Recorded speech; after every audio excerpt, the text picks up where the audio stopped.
तो वहीं एआईएमआईएम अध्यक्ष असदुद्दीन ओवैसी एक बार फिर अपने विवादित बयान को लेकर सुर्खियों में हैं। असदुद्दीन ओवैसी ने इजराइल के पीएम बेंजामिन नेतन्याहू पर विवादित बयान दिया। साथ ही फिलिस्तीन और लेबनान के बहाने पीएम मोदी पर भी निशाना साधा। तेलंगाना की रैली में ओवैसी ने कहा कि फिलिस्तीन में 70% फिलिस्तीनियों के घरों को बेंजामिन नेतन्याहू ने तबाह कर दिया, अल्लाह उसे माफ नहीं करेगा। इसके बाद ओवैसी ने कहा कि हमारे प्रधानमंत्री इसे लेकर क्यों कुछ नहीं कहते, वो नेतन्याहू को क्यों कुछ नहीं बोलते, और हमारा देश आखिर इजराइल को हथियार क्यों दे रहा है, ये समझ में नहीं आ रहा। साथ की जब बात आई तो क्या आपने नहीं देखा कि फलस्तीन में 70% लोगों के घर बर्बाद कर दिए वो जालिम बेंजामिन नेतन्याहू। अल्लाह उसको गारत करे, अल्लाह उसको जहन्नम बनाकर जहन्नम में डाले। 70% घर फलस्तीनियों के बर्बाद हो गए। 21 लाख की आबादी में 15 लाख लोगों के पास घर नहीं है। सामने उनके तमाम बर्बादी है। 40,000 से ज्यादा लोग शहीद हो चुके हैं, जिसमें 15,000 मासूम बच्चे हैं। 10,000 लोग अभी भी मलबे के नीचे हैं।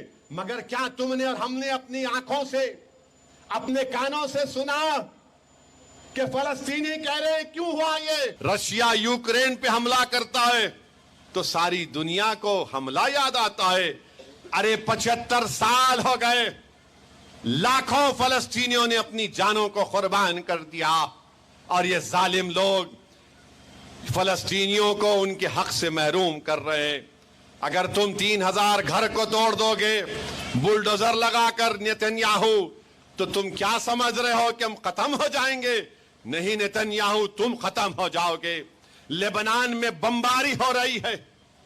पूरा साउथ बीरूत, जुनूबी लेबनान पर हजारों बिल्डिंगों को जमीन दोस्त कर दिया ये जालिम बेंजामिन नेतन्याहू, और दुनिया कुछ नहीं कहती है। आज लेबनान में यूनाइटेड नेशन की फौज पर इजराइल ने हमला किया। यूनाइटेड नेशन की फौज के लोग जख्मी हुए। तो बताओ वजीर आजम मोदी, ये जो 40,000 गजा में मर गए। ओवैसी का जिक्र इस बार आपकी अदालत में भी आया। रजत जी ने इस बार के मेहमान गिरिराज सिंह से पूछा कि वो मुसलमानों को डराते क्यों हैं। योगी आदित्यनाथ कांडियों पर फूल बरसाते हैं और मुसलमानों के घरों पर बुलडोजर चलाते हैं। गिरिराज सिंह ने कहा कि वो कावड़ियों पर फूल भारत में नहीं बरसेंगे तो कहां, पाकिस्तान में बरसेंगे।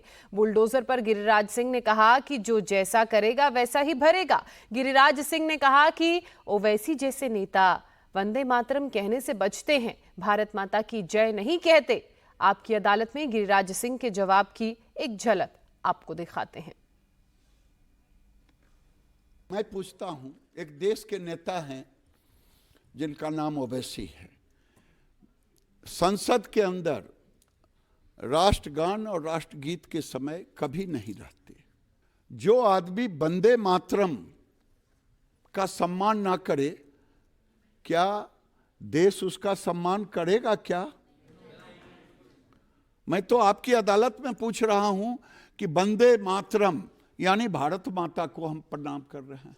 ये मैं कोई, अरे हम तो शमशान घाट पर, हमारे जिस घाट पे मेरे दादाजी जले, पिताजी जले, हम भी वहीं जलेंगे। हम कहाँ लेके जाते हैं? वो लोग तो लेके जाते हैं। 3 हाथ 3.5 हाथ तो गाड़ने के लिए उनको जगह चाहिए, हमको तो नहीं चाहिए। ओवैसी साहब कहते हैं कि मैंने छोटे को रोक के रखा है, उनके छोटे भाई इतने खूंखार हैं, उन्होंने कहा अगर मैं किसी दिन कमान छोटे के हाथ में दे दी तो सबको ठीक कर देगा। गलतफहमी में ना रहें।